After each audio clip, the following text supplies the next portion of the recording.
प्रिय दर्शकों, जय श्री राम, हर हर महादेव। पृथ्वी की उत्पत्ति प्रसंग में एक जो है बहुत ही सुंदर स्तोत्र जो भगवान श्री नारायण हरि ने स्वयं अपने श्रीमुख से भगवती पृथ्वी की स्तुति की है।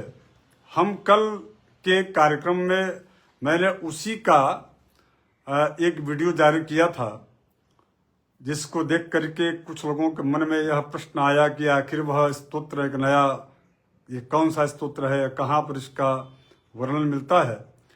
तो मैं आप सबको आश्वस्त कर दूं, जो हमारे प्रति थोड़ी बहुत भी आस्था रखते होंगे, विश्वास करते होंगे मेरे ऊपर, तो मैं आप सबसे बताऊं, बिना किसी प्रामाणिकता के किसी भी प्रकार का कोई मेरा, चाहे यूट्यूब हो या फेसबुक हो अथवा अन्य कोई भी डिजिटल प्लेटफार्म हो अथवा जो है कोई टेलीविजन का कोई कार्यक्रम है, तो मैं कहीं पर भी बिना प्रामाणिकता के कोई बात नहीं रखता।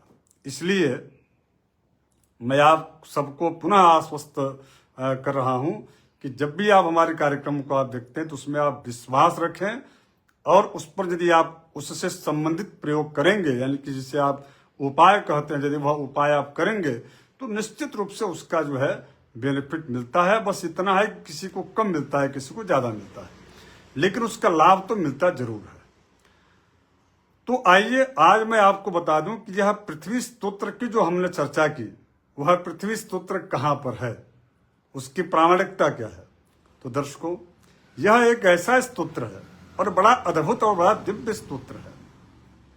इस स्तोत्र का मूल जो है वह स्कंद पुराण में है, और इसके बाद यह स्तोत्र हूबहू बिल्कुल उसी प्रकार का यह स्तोत्र जो है, यह ब्रह्मवैवर्त पुराण में इसका प्रमाण मिलता है। और संयोग की बात है कि मेरे पास यह सभी ग्रंथ मूल मेरे पास रखा हुआ पड़ा हुआ है, और तो और जो है जिसकी मैं स्वयं कथा कर चुका हूं। यदि लाइव इस कार्यक्रम में जुड़े होंगे तो एक जो है त्रिपाठी जी हैं, उनके यहाँ मैं, तिवारी जी, उनके यहाँ मैं यह श्रीमद् देवी भागवत महापुराण के कथा के क्रम में मैंने इसका जो है वहां पर बहुत विस्तार से इस पर हमने चर्चा की थी। छत्तीसगढ़ में गांव पड़ता है धर्मपुरा, वहां पर मेरा यह कार्यक्रम हुआ था, श्रीमद् देवी भागवत महापुराण की कथा मैंने किया था, तो उसमें बड़ा विस्तार से इसकी मैंने चर्चा की थी। तो कहने का अभिप्राय यह है कि श्रीमद् देवी भागवत महापुराण में भी यह प्रमाण मिलता है इस पृथ्वी स्तोत्र का, और वो भी इस पृथ्वी स्तोत्र की महिमा के साथ इसका प्रमाण है। तो मैं आप सबको इसको जो है आज उसी प्रसंग को लेकर उपस्थित हूं, आप सब जरूर इसको श्रवण करें। मैं पुनः आप सबको मैं आग्रह और के साथ में इस बात को मैं पुनः रख रहा हूं कि हमारे किसी भी प्लेटफॉर्म्स पर, चाहे वह यूट्यूब का हो या फेसबुक का हो, इंस्टाग्राम हो, और भी बाकी कई सारे हमारे ऐसे जो है स्नेही जन हैं जो कि हमारे वीडियो को कहीं अन्य प्लेटफॉर्म पर भी लगाते हैं। मुझे पता नहीं रहता, लोगों के द्वारा बताया जाता है। तो आप निश्चिंत रहें कि हम जो भी चीज आपको देते हैं वह बिल्कुल प्रामाणिकता रहती है। तो यह जो स्तोत्र है, यह स्तोत्र श्रीमद् देवी भागवत महापुराण के 9वें स्कंद के 9वें अध्याय का के 49वें श्लोक से प्रारंभ है, और उसके बाद इस अध्याय का, यानी कि 9वें अध्याय का समापन ही इस स्तोत्र के साथ होता है। तो आज मैं आपको इस पृथ्वी स्तोत्र की महिमा बताऊंगा। बड़ा अच्छा होता है जब कोई ऐसा जिज्ञासु प्रश्न करता है, तो जो है मुझे बड़ा आनंद आता है। लेकिन उन्होंने प्रश्न ऐसा नहीं किया था, उन्होंने व्हाट्सएप में आकर के और ये कहा था कि यह जो है इस प्रकार के नए नए स्तोत्र आप कहाँ से लाते हैं मनगढ़ंत। तो इस पर हमने कहा कि नहीं, एक बड़ा इस पर जो है कार्यक्रम बना करके आपके समक्ष प्रस्तुत करें। तो दर्शकों, यह पृथ्वी की उत्पत्ति क्रम में जब उसकी चर्चा होती है श्रीमद् देवी भागवत महापुराण में, उस क्रम में यह बात आई है नारद जी के द्वारा।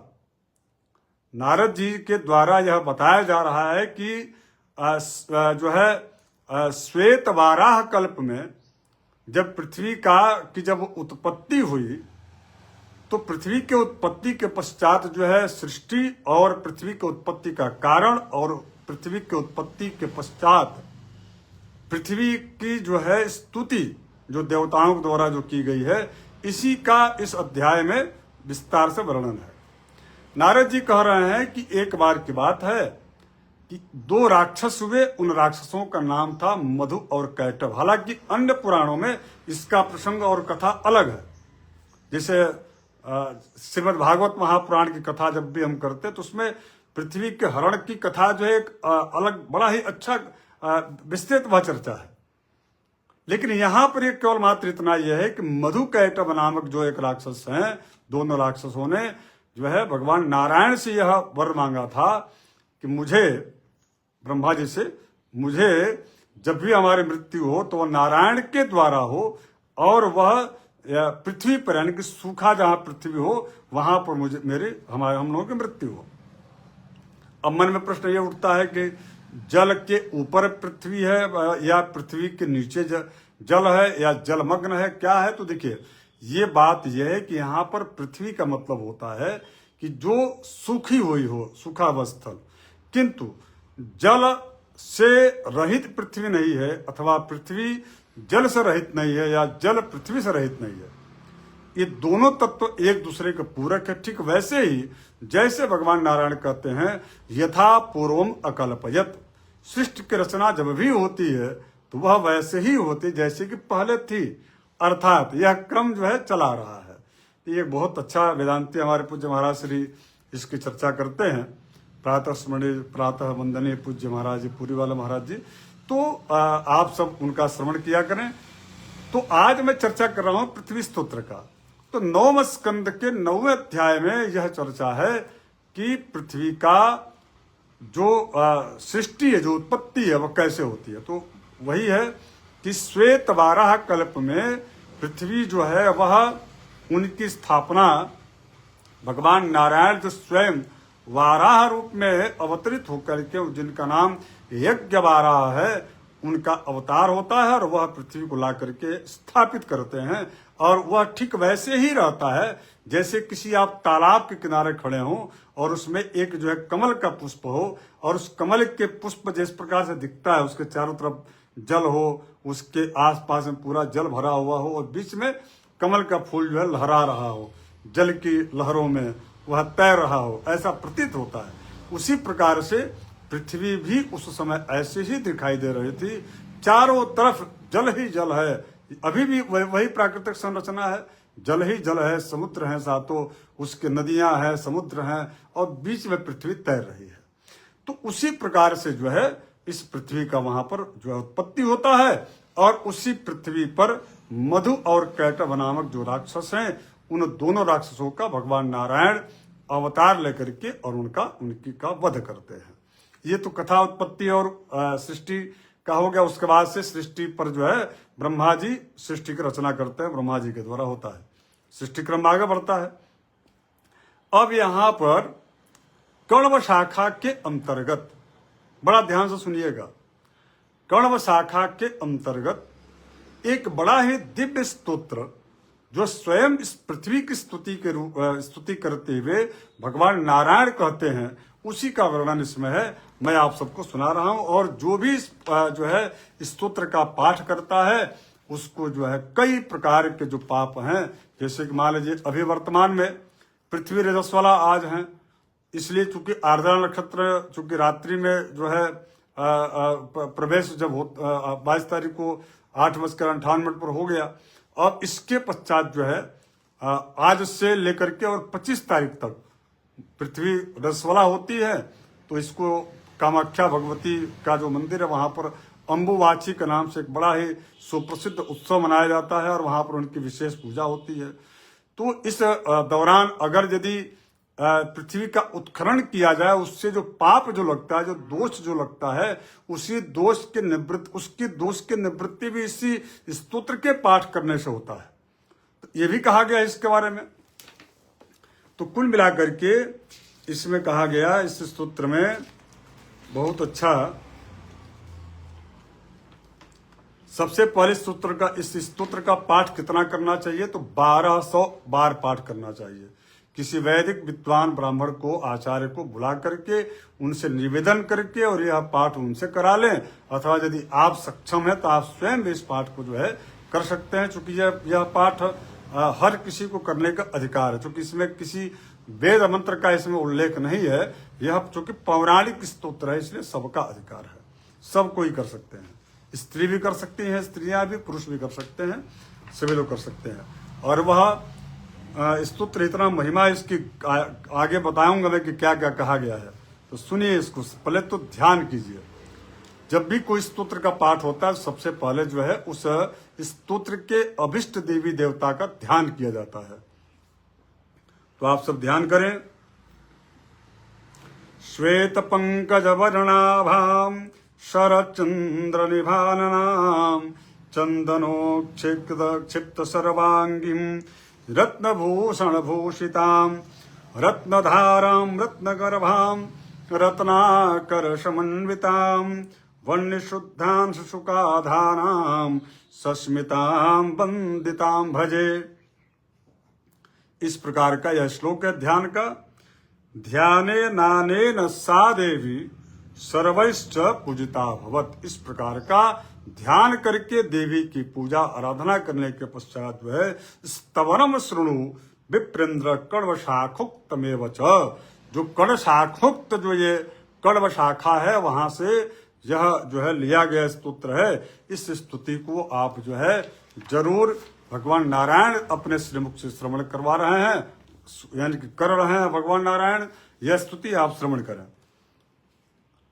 श्री नारायण उवाच जये जये जलाधारे जयशीले जयप्रदे जलप्रदे यज्ञशूकर जाये त्वं जयं देहि जयावहे।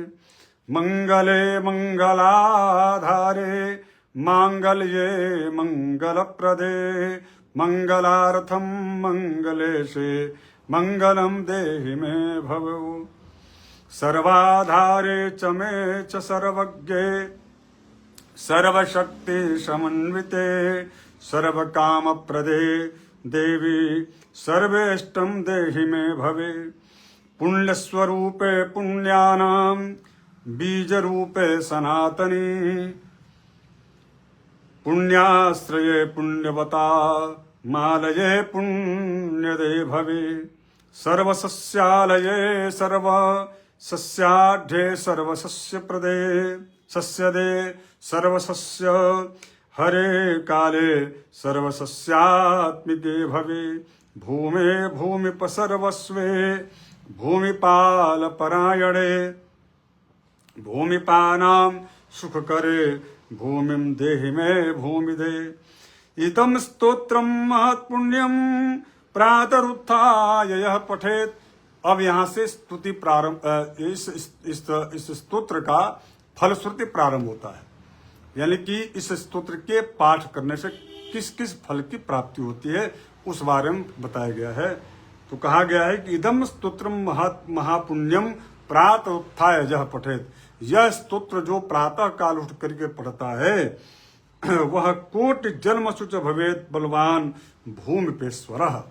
यह करोड़ों जन्म के जो पाप हैं वो भी इस जो है स्तोत्र के पाठ करने मात्र से, प्रतिदिन पाठ करने मात्र से उससे उनको मुक्ति मिल जाती है।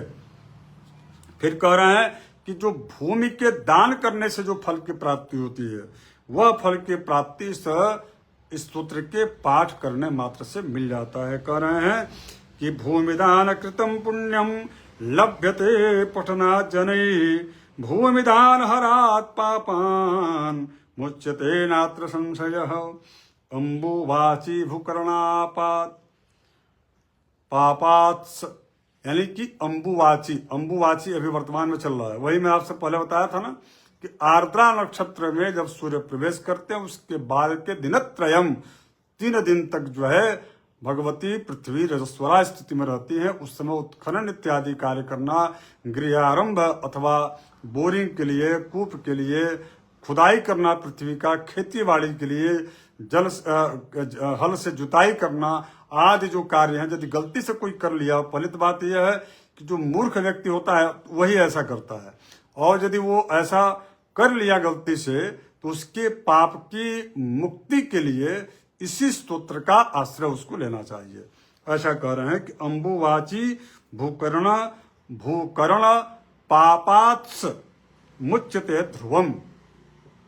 उसके बाद कह रहे अन्य कूपे कूप खनन पापात्स मुच्यते ध्रुवम। पर भूमि हरात पापान मुच्यते नात्र संशयः। भूमौ वीर्यत्याग पापात् भूमौ दीपादिस्थापनात् पापेन मुच्यते सोपि स्तोत्रस्य पठनान् मुने। अश्वमेध शतम् पुण्यम लभते नात्र संशयः। भूमिदेव्या महास्तोत्रम सर्वकल्याणकारकम।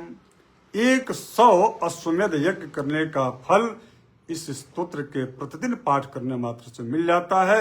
इसलिए आप सब इस पृथ्वी स्तोत्र को महिमा के साथ में श्रीमद् देवी भागवत महापुराण में, पुनः मैं आपसे कह रहा हूं कि इसका एक किताब मंगा लीजिए श्रीमद् देवी भागवत महापुराण, और उसका जो मूल है उस मूल का आश्रय यानी कि उसे पढ़ करके और आप इस जो है स्तोत्र का पाठ कीजिए निश्चित रूप से। चूंकि इसलिए क्योंकि मैंने जो वीडियो में अभी बोला, इस स्तोत्र को सुन करके आप पाठ नहीं कर पाएंगे। कई जगह जो है स्वर में, शब्दों में, अक्षरों में त्रुटियां संभव है, किंतु हमने एकमात्र जो है आपको प्रयोग कैसे किया जाता है उसको बतलाया, और मूल ग्रंथ का आश्रय लेकर के यदि आप इस पाठ को करते हैं तो निश्चित रूप से आपको तत्क्षण ही इसका लाभ मिलना शुरू हो जाएगा। तो इस वीडियो को आप शेयर भी कर दीजिएगा, चूंकि अच्छी जानकारी और प्रामाणिक जानकारी है। किसी प्रकार का मैं टोटका और इस प्रकार के जो है चीजों का मैं आश्रय नहीं लेता हूं। प्रायः प्रयास करता हूं कि जो भी चीजें हम आपको बतलाएं वह पौराणिक संदर्भों में उसकी प्रामाणिकता हो, अथवा वैदिक संदर्भों में उसकी प्रामाणिकता सिद्ध होती हो रही हो, अथवा गुरु परंपरा से उसकी प्रामाणिकता मुझे अनुभव में आया हो। मैं उन्हीं सब चीजों का आपके समक्ष जो है प्रस्तुतिकरण करता हूं। तो आप सबको धन्यवाद। जय श्री राम। हर हर महादेव।